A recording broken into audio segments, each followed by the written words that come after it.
Good afternoon friends. Qutb Shahi continuation part చూద్దాము. So కుతుబ్షాహీల కాలం నాటి సమాజము, మతం అంటే సామాజిక పరిస్థితులు ఎలా ఉన్నాయి, మత పరిస్థితులు ఎలా ఉన్నాయి అనేది చూద్దాము. సో కుతుబ్షాహీల కాలంలో కూడా తెలంగాణలోని జనాభాలో మెజారిటీ హిందువులే ఉండేవాళ్ళు అనమాట. సో పాలకులు మాత్రం ముస్లింలు, వాళ్ళు కూడా ముస్లిమ్స్, షియా ముస్లిమ్స్ అనమాట. సో సమకాలీన చరిత్రకారులు, రచయితలు, విదేశీ బాటసారులు ఆనాటి సమాజ స్థితిగతులను, ప్రజల యొక్క మత విశ్వాసాలను తమ రచనలో వీళ్ళు వర్ణించడం అనేది జరిగిందనమాట. హిందూ ముస్లిం సఖ్యతకు కుతుబ్షాహీలు కృషి చేయడం అనేది జరిగింది. అంటే ఇది మన గ్రూప్ 4లో ఎగ్జామ్లో అడిగారు. హిందూ ముస్లిం సఖ్యతకు కుతుబ్షాహీలు కృషి చేశారు. స్థానిక ప్రజల సామాజిక వ్యవస్థను, మత ఆచారాలను వాళ్ళు కూడా గౌరవించారనమాట. అంటే స్థానిక ప్రజల యొక్క సామాజిక వ్యవస్థను కూడా, సామాజిక ప్రజల అంటే స్థానిక ప్రజల యొక్క మత ఆచారాలను కూడా వీళ్ళు గౌరవించారు కుతుబ్షాహీస్. ఈ అంశమే వారి యొక్క విజయానికి, వారి ఖ్యాతికి కారణమైంది అని చెప్పేసి పండితుల యొక్క అభిప్రాయం. ఎందుకంటే స్థానిక ప్రజల యొక్క అభిప్రాయాలను కూడా వీళ్ళు గౌరవించారు కాబట్టి వీళ్ళ విజయానికి అదే కారణం అని చెప్పి చెప్తున్నారు. అట్లాగే మనకి ఇది గ్రూప్ 2లో అడిగిన క్వశ్చన్, మనకి వీరి కాలంలో ఏ ప్రాంతంలో ప్రజలను ఆకర్షించే ఇద్దరు పవిత్ర వ్యక్తులు, ఒకరు హిందూ ముస్లిం సమాధులు గుర్తించారు. అంటే ఈ కుతుబ్షాహీల కాలంలో ఎక్కడ, ఏ ప్రాంతం అంటే కౌతలం అనమాట. ఈ ప్రాంతంలో ప్రజలను ఆకర్షించే ఇద్దరు పవిత్ర వ్యక్తులు అనమాట. ఒకరేమో హిందూ, మరొకటి ముస్లిం సమాధులను గుర్తించారు. ఎక్కడ అంటే కౌతలంలో. ఇది గ్రూప్ 2లో అడిగిన క్వశ్చన్. అట్లాగే కుతుబ్షాహీల కాలం నాటి సామాజిక వ్యవస్థను వర్ణించే రచనల్లో, అంటే వీళ్ళ సామాజిక వ్యవస్థ, కుతుబ్షాహీల యొక్క సామాజిక వ్యవస్థ గురించి ఏమేం పుస్తకాల్లో ఉన్నాయి అంటే తారిఖీ ఫెరిస్టా, తారిఖీ కుతుబ్షాహీ, తారిఖీ ఫిరోజ్ షాహీ, బుర్హానీ మాసిర్. ఈ 4 పుస్తకాలు, ఈ 4 రచనల్లో కూడా మనకి కుతుబ్షాహీల యొక్క సామాజిక వ్యవస్థ గురించి వర్ణించేటువంటి అంశాలు ఉన్నాయన్నమాట. తారిఖీ ఫెరిస్టా, తారిఖీ కుతుబ్షాహీ, తారిఖీ ఫిరోజ్ షాహీ, బుర్హానీ మాసిర్. అట్లాగే మరి ఇవి తెలుగు రచనలు ఏమేమి ఉన్నాయి అంటే వీళ్ళ సామాజిక పరిస్థితుల గురించి వివరించే తెలుగు రచనలు ఏంటి అంటే తపతి సంవరణోపాఖ్యానం, యాయాతి చరిత్ర, వైజయంతి విలాసము, దాశరథి శతకము, శుక సప్తతి, హంస వింశతి. ఓకేనా. సో ఈ 6 రచనలు తెలుగు, ఈ 4 వచ్చేసి మనకి ముస్లిం రచనలు అనమాట. ఇవన్నీ కూడా కుతుబ్షాహీల యొక్క సామాజిక పరిస్థితులు మనకి వివరిస్తున్నాయి. ఈ శుక సప్తతిని ఎవరు రచించారు అంటే పాలవేకిరి కదిరిపతి. వీళ్ళు ఈ రచనలే కాకుండా ఇంకా విదేశీ బాటసారులైనటువంటి ట్రావెర్నియర్, బెర్నియర్, తీవ్నాట్, విలియం మెథోల్డ్, వీళ్ళ వర్ణనలు కూడా కుతుబ్షాహీల యొక్క సామాజిక వ్యవస్థ గురించి తెలుపుతున్నాయి అన్నమాట. ఏమేంటి అంటే ఎవరెవరు విదేశీ బాటసారులు అంటే ట్రావెర్నియర్, బెర్నియర్, తీవ్నాట్, విలియం మెథోల్డ్. అట్లాగే పాలవేకిరి కదిరిపతి తన రచన అయినటువంటి శుక సప్తతిలో తెలంగాణ జీవితాన్ని వర్ణించాడని చెప్పేసి షేర్వాణి పేర్కొన్నాడు. అంటే ఈ శుక సప్తతిలో పాలవేకిరి కదిరిపతి కుతుబ్షాహీల యొక్క జీవితం, కుతుబ్షాహీల యొక్క సామాజిక పరిస్థితులు, తెలంగాణ యొక్క జీవితాన్ని వర్ణించాడు అని చెప్పేసి మనకి షేర్వాణి అనేటువంటి సమకాలీన చరిత్రకారుడు చెప్తున్నాడు అనమాట.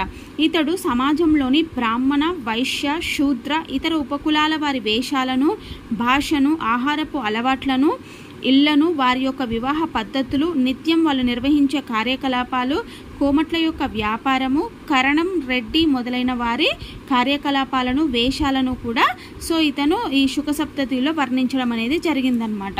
ఓకేనా.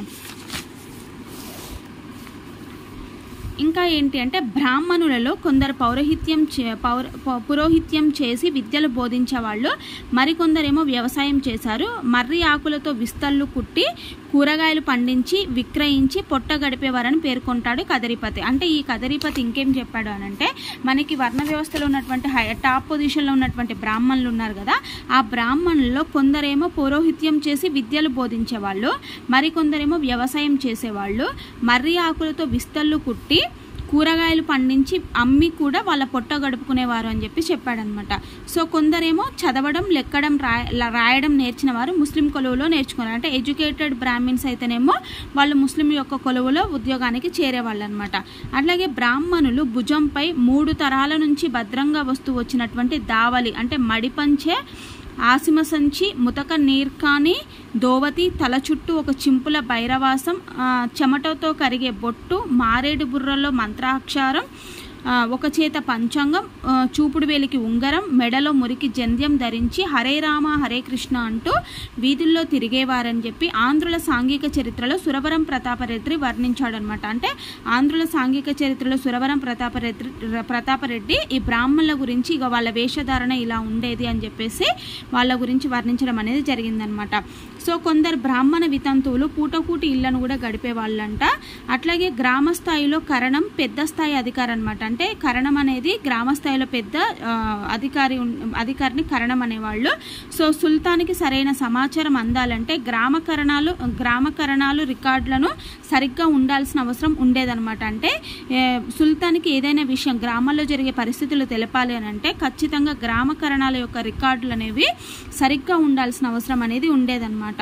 నెక్స్ట్ గోల్కొండ సుల్తాన్ ఆస్థానంలో మరియు కొలువులో పనిచేసే హిందూ ఉన్నతోద్యోగులు పెద్ద సైజు సిల్క్ పైజామాలు, మెడ చుట్టూ జరీబూట అల్లికలు గల చొక్కాలు, మెడలో రత్నాల దండలు, తలపై పొడుగాటి టోపీ ధరించేవారని చెప్పేసి ఈ శుకసప్తతి మనకు పేర్కొంటుందన్నమాట. అంటే అందులో గోల్కొండ సుల్తాన్ దగ్గర పనిచేసేటువంటి హిందూ ఉన్నతోద్యోగులు ఉంటారు కదా, వాళ్ళ యొక్క డ్రెస్సింగ్ స్టైల్ ఎలా ఉండేది అని చెప్పేసి. నెక్స్ట్ తెలంగాణలో గోల్కొండ రాజ్యంలోని రెడ్డి స్థానాన్ని వేషాన్ని కదిరిపతి ఈ విధంగా వర్ణించాడనమాట. అంటే గోల్కొండ రాజ్యంలో ఉన్నటువంటి రెడ్డిలు కరణం అయిపోయింది కదా, రెడ్డి. నెక్స్ట్ సో రెడ్డిలు ఎలా ఉండేవాళ్ళు అంటే అచ్చమై వాకిట రచ్చరాయి మెరంగు పంచతిన్నెలు గొప్ప పొరగోడ కంప తట్టులను రాకట్టు మంగలి రెడ్డి స్త్రీలు జొన్న చేలకు మంచె వేసి కావలి కాసేవాళ్ళు. అంటే ఏంటి అంటే వీళ్ళు మంచి చేలకి కావలి కాసేవాళ్ళు అనమాట. అంటే మొక్కజొన్న చేలు ఉంటాయి కదా, ఆ చేలకు ఈ రెడ్డి వాళ్ళు ఏం చేసేవాళ్ళంటే కావలి కాసేవాళ్ళు అని చెప్పి, ఇప్ప పువ్వుతో సారా చేసేవాళ్ళని, విలువైన చీరలు ఆభరణాలు ధరించేవారని చెప్పేసి, పూసబొట్టలం బలికల నీళ్లు చందనపు మాసిక గాల్చిన మాళ్ళు కలిగి శోభిల్లుదురు అని రెడ్డి బిడ్డలు అని చెప్పేసి వీళ్ళు రెడ్డి బిడ్డలు కుబేరుని పిల్లలంగా నచ్చటన్. అంటే కుబేరుల యొక్క పిల్లలు ఏ విధంగా అయితే ఉంటారో ఆ విధంగా రెడ్డిల యొక్క వేషధారణ ఉండేది. అంటే వాళ్ళు ఇప్ప పువ్వుతో సారా కాసేవాళ్ళు, విలువైన చీరలు ఆభరణాలు ధరించేవాళ్ళు.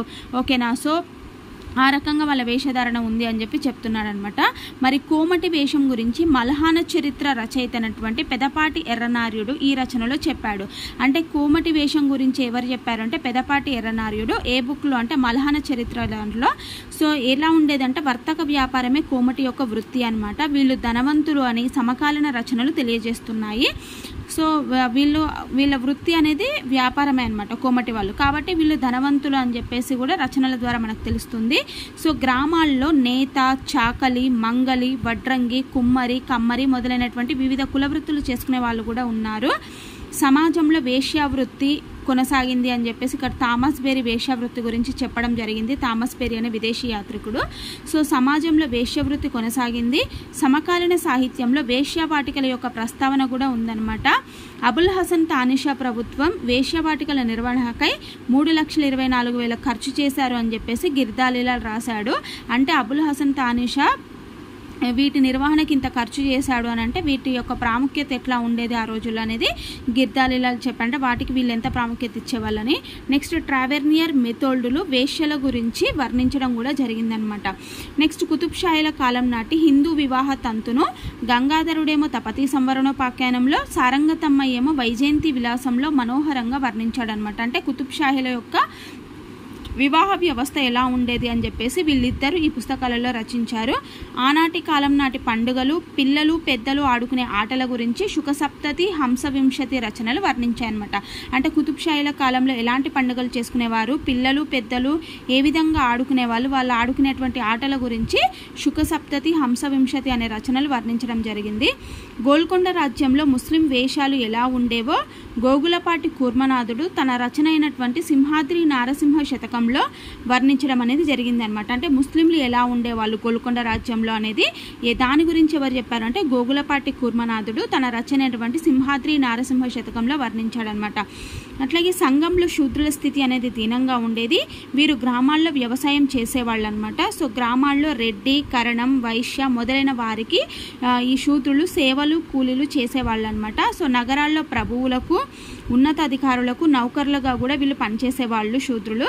సైన్యంలో ఎక్కువగా కూడా శూద్రులే ఉండేవారు అనమాట. ఓకేనా. ఆనాటి సమాజంలో హిందువుల్లో ముస్లింలోనూ మూఢ విశ్వాసాలు అనేవి అనేకం ఉండేవి. జాతకాలు కూడా వీళ్ళు చెప్పించుకునే వాళ్ళు అనమాట. ఓకేనా. అంటే వీళ్ళు మూఢ విశ్వాసాలు ఎక్కువ ఉన్నాయి కాబట్టి వాళ్ళు జాతకాలు కూడా చెప్పించుకునేవాళ్ళు. నెక్స్ట్ వచ్చేసి స్త్రీలు వృద్ధులు తిరునాళ్ళు ఉత్సవాలకు కూడా హాజరయ్యే వాళ్ళు అనమాట.